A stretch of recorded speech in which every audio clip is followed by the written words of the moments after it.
The Jaguars have now made it through their first stretch of training camp, 4 days in the books now. I'm Jamal St. Cyr. This is Justin Barney. We've been giving you daily updates after each training camp practice. Today, we decided to dress it up a little bit more. A little bit. You know, since they've made it through that first stretch, got a little air conditioning. Today, a pretty exciting day out there at practice. They went through a lot of red zone working. You know, all of the early stuff before they put the pads on really geared toward the offense and really excelling. Right. But that's not what happened today. Today it was all about that defensive unit shutting down the offense. Not exactly a good sign. Not a great day for Trevor. And some of the receivers even had a little bit of a rough go at it out there. Probably more balls hitting the ground today than at any other point at training camp. But, you know, at some point there was bound to be a bad day. Right. It's been set up so far for the offense to have those great days against soft defense coverage. You can't get around and knock them around if you're a cornerback or a safety, so you're having to play off a little bit. So you have one of these days mixed in the camp. So Dan Arnold, a struggle at tight end today with a lot of drops, but we haven't seen a lot of those issues the first 3 days of camp. So good to get a little bit of a mix, a little bit of variety.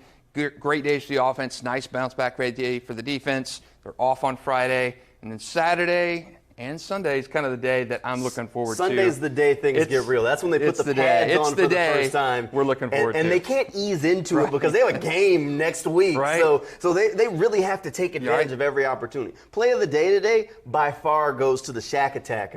That's the best I could come up with on short notice. But Shaquille Quarterman with a pass deflection. Shaquille Griffin able to come up with the interception. So Shaq tips it up, sets up Shaq to come up with the interception. Nice play there by the defense. Good sign. Shaquille Quarterman really a guy that at this point we kind of have to start taking notice for, because Devin Lloyd had this injury and he was expected to be the starting linebacker. He's sidelined, still working his way back from that hamstring.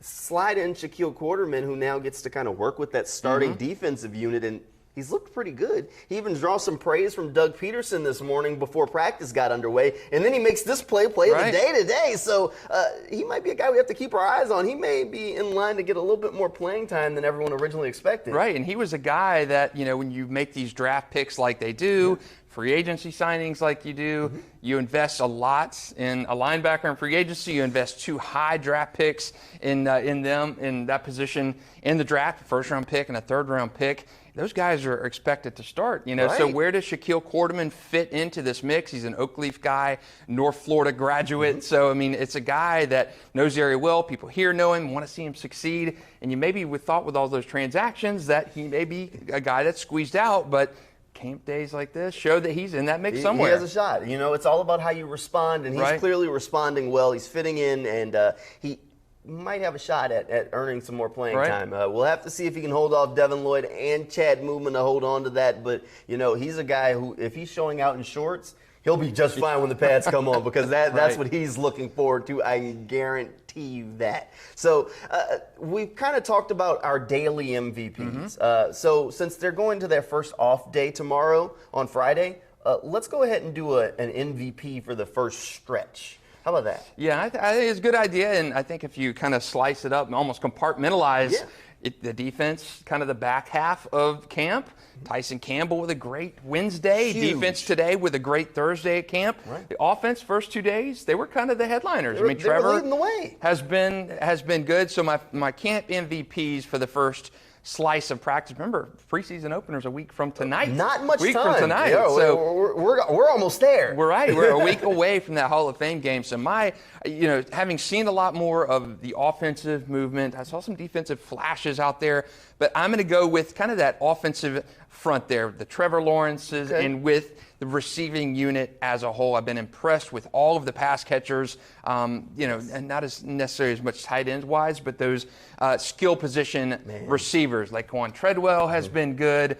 We've had Luwan Winningham, an undrafted free agent, in the mix there. Christian Kirk has looked good. Marvin Jones has looked good. Zay Jones has looked good. So a lot of those pass catchers, if you've heard Jamal and I talk on News4Jags podcast, pass catchers were anemic last year, a reason for major upgrades in the offseason. So through the first 4 days of camp. You know, if a recap, I've had the facilities as my MVP on day one. That's right. Trevor and the receivers day two. So I'm going to lean towards those receivers and also Trevor Lawrence as my MVPs of those first 4 days. You're right. You know, the receivers have been really, really good so far through camp. It's going to be some tough cuts in there. Even before practice today, Doug Peterson saying some of those young undrafted guys have really impressed him. So there's a lot of competition. Even, you know, talking about how unselfish some of the receivers are. Zay Jones, Marvin Jones, how they all understand how the offense works, and there has to be sometimes that decoy guy, and they're all willing to take that role and understand that they can't get the football on every play. So this is good. You know, when you have a lot of playmakers who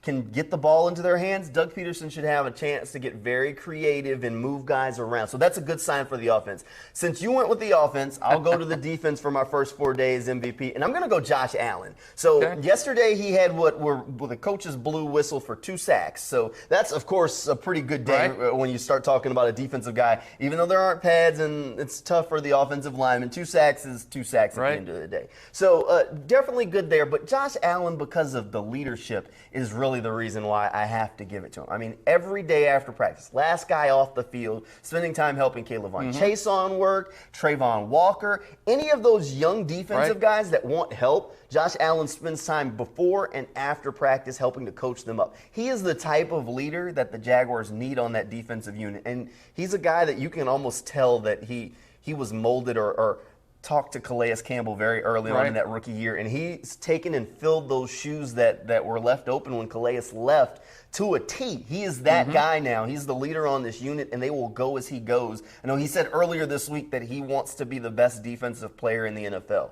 He does have the athletic ability. If he can stay healthy, and now with this aggressive defense, sky's the limit. And if he hits that with the leadership tactics, he could take the rest of the defense with him. So my defensive MVP has to be Josh Allen. I agree with you about the receiver group. I like the Josh Allen pick. And you know, you mentioned kind of last off the field. Okay, you talked to Caleb Von Chase on the first day of camp, and who came with him over to the interview area, was there with his arm around him, talking, kind of comforting, reassuring him, kind of making sure things were above board, talking to him. So, you know, Josh Allen, he's been there. He came over yesterday during the Trayvon Walker availability and kind of oversaw things. And he just really that visible, vocal leader, something the Jaguars need. You know, Trevor Lawrence mentioned in camp he wanted to be the best quarterback, validate why the Jaguars draft him, why they believe in him. So you got Josh Allen on the other side. I want to be the best defensive player in the NFL. So it's good you got 2 alpha leaders on each side of the ball, and Josh Allen and Trevor Lawrence. And we just got to make sure he doesn't have Dasani water, and he'll be all right.